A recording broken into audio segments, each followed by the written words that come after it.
Okay, now that we've stepped through data validation, it's time to continue the workshop by going to the dashboard, and we're going to fill in these regions with some relevant data. So we actually updating our summary sheet.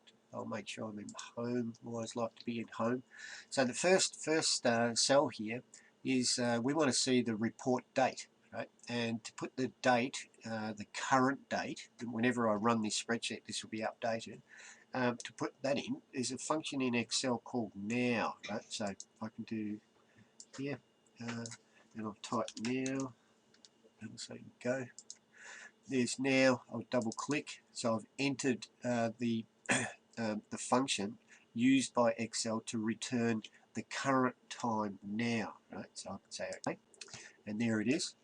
But as a report, we don't want to see the time. Or maybe you do, but I'll just show you how to modify this this date. In the exercise, it says go in and create short date. So pick short date, right? But even short date, if this organisation is going to deal with international companies, let's say Japan, America, and so forth. Well, Japan dates are in this format: in year, month, and day. Right? That's for Japan, and America is month, day, year, and Australia is day, month, year. Now you can see if you follow these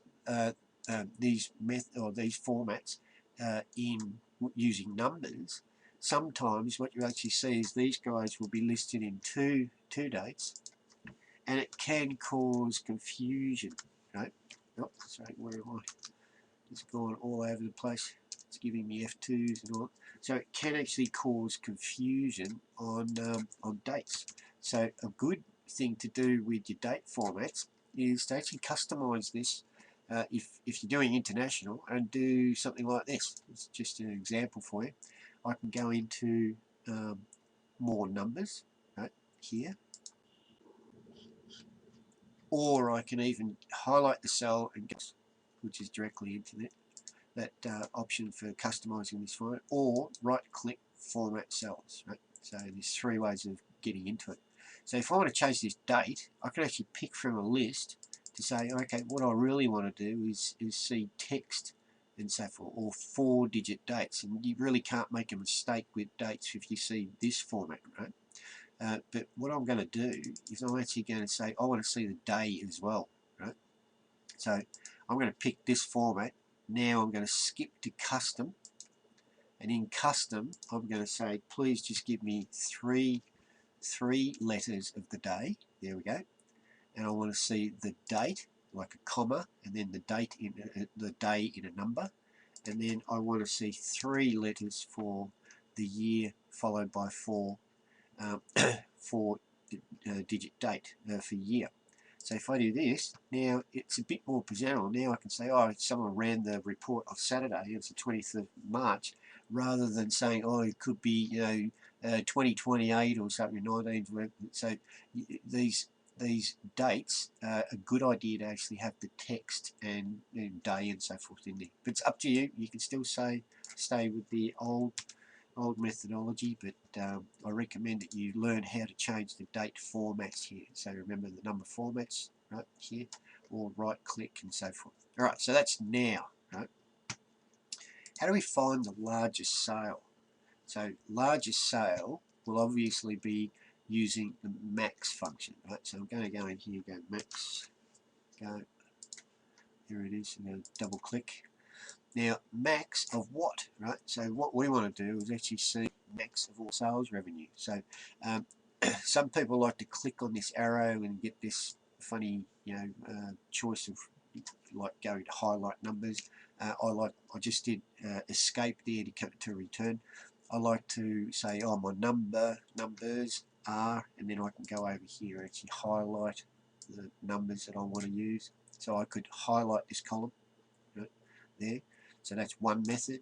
I can do things like hold the control key, and so I want to see the max of these particular numbers. Right? So it's actually building the string up for me. Or I could, you could just do there to here holding the shift key, which shows you the entire column all at the same time. And you notice here I've got the relative reference. So if I'm actually going to be like filling down the formula, I really want all this stuff to be absolute, which means lock the area down with $S$2. And you notice the function's already worked for me here. So it's already found the value, which is the max. So I go OK, and there is my value. Right? Now, what about the smallest value? So the same deal, but this time instead of using max, what we're going to do is use min. Right? Very quickly here, double click, and I'm going to do the same thing as before.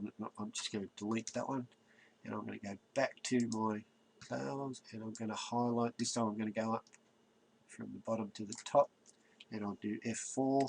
Right? So it's locked in for a fill. Okay, there's the minimum. And the last one, obviously average, so you use the function called average. Average.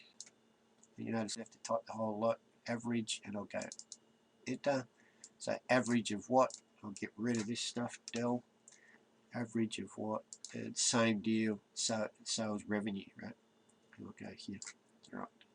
And I'm going to do the same thing. I'm going to lock it so my area doesn't move. And I'll go OK. Right. Alright. So there's max, min, average. Right? Now, as we did in the drop-down list box, this sort of stuff becomes confusing, right? Very confusing. So let's do, I'm going to go escape.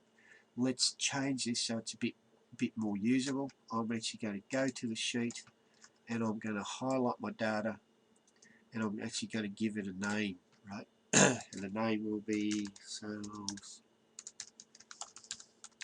revenue, right? Enter, right? Remember, no spaces, etc. I'm just going to copy this guy, Control C, escape. I'm going to go back here. Now in my function here, rather than seeing this, I'm just going to say sales revenue. So, much easier to operate on. Same thing here. I'm going to the food builder, and I'm going to make my sales revenue. So I don't need to remember all that dollar stuff. Right? So here we go. There we go. Right. So largest, smallest, and average, and you notice all the formulas are referencing a range name, not $T, so forth. So the better you become with range names, the easier Excel becomes for you. And here's the other benefit, is that this max sales range actually means something. If I read this, if this was still reference T2 with 3, 4, something like that, 3, 4 months from now, I would be saying max of what? It doesn't make sense, right? But max of sales revenue, I don't have to go look for sales revenue. I know, okay, sales revenue makes sense. Right? So use of range names is very important. Okay. All right. We'll continue with the next portion in a second.